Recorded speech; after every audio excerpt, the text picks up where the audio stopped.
The Season 3 patch to Mercy has sent the Mercy community up in flames, with the general consensus being that it's a huge nerf to her power level and how much fun she is to play.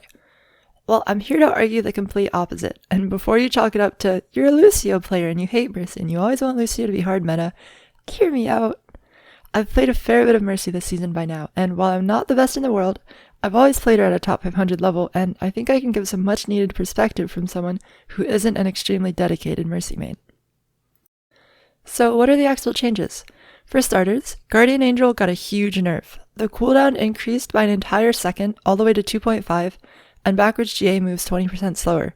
Her healing beam also received a slight nerf, reducing healing from 55 per second to 45. In exchange for these two nerfs, her healing is increased by 50% for allies under half health, becoming 67 healing per second. Her passive was also replaced with something even stronger. What was previously regeneration, a passive that gives her 20 self-healing per second after 1 second of not taking damage, has been replaced by sympathetic recovery, which gives her 25% self-healing for healing done with her staff. This is in addition to her still having the overall support passive, which is healing 15 per second after being out of combat for 1.5 seconds. Keep in mind, sympathetic recovery is way better because it can happen while you're taking damage, whereas regeneration would refresh its 1 second cooldown every time you got hit by anything. Now, don't get me wrong, it's absolutely a nerf to her movement, and for many people, that movement was what made them enjoy Mercy. Many Mercy players are understandably expressing that the new Mercy feels clunky, and many people are having difficulty surviving after the change. So how could you think this is a buff? Well, for starters, strong Mercy players have never had a problem surviving. Mercy's movement was so good last season that even in top 500, it was not uncommon to see a good Mercy player go an entire game without dying. I believe that strong Mercy players will be able to adapt to the Guardian Angel change and be able to survive as long as is needed.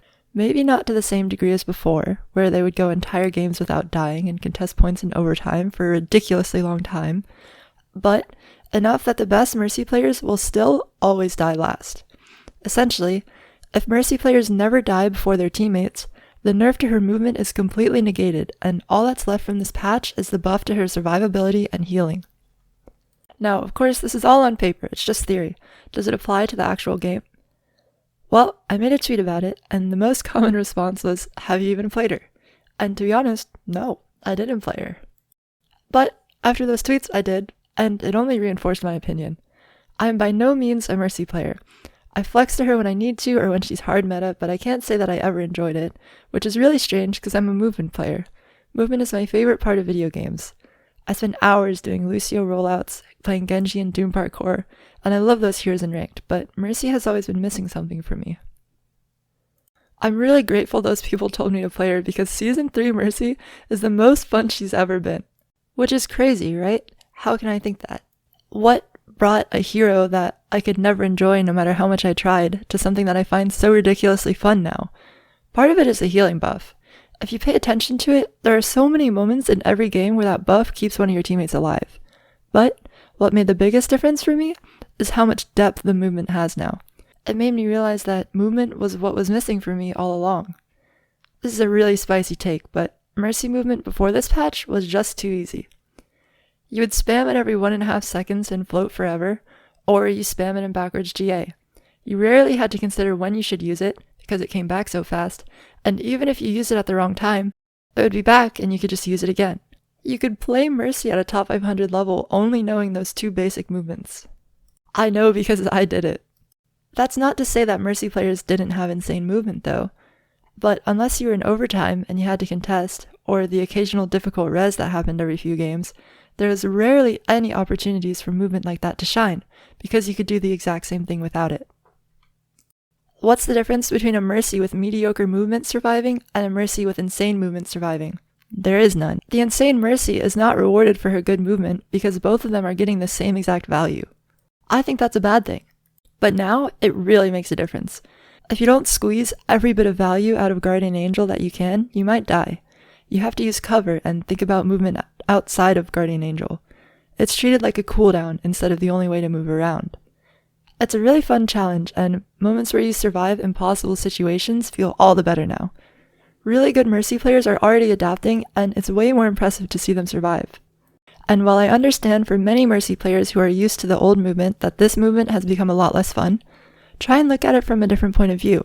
Sure, you can't fly around as much, and the GA cooldown can feel really clunky at times, but the challenge to survive without infinite GA, and to use it at the right times to avoid the clunkiness, that's what makes it fun.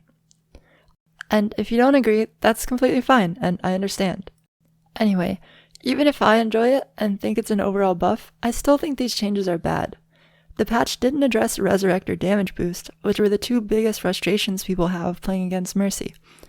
Now, it's even more unfun to play against really good players being pocketed, because if you drop them below 100 HP, they become even harder to kill than before. A good Pharah Mercy is nearly unkillable now. I think these changes should be reconsidered and addressed as soon as possible. Plus, if I'm right and it's really a buff, we're going to be seeing even more Mercy than before.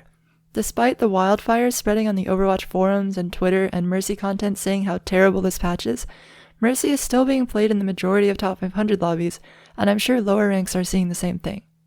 Anyway, I know Mercy is a really touchy subject, but hopefully I explained enough behind my take to not get crucified. Until next time.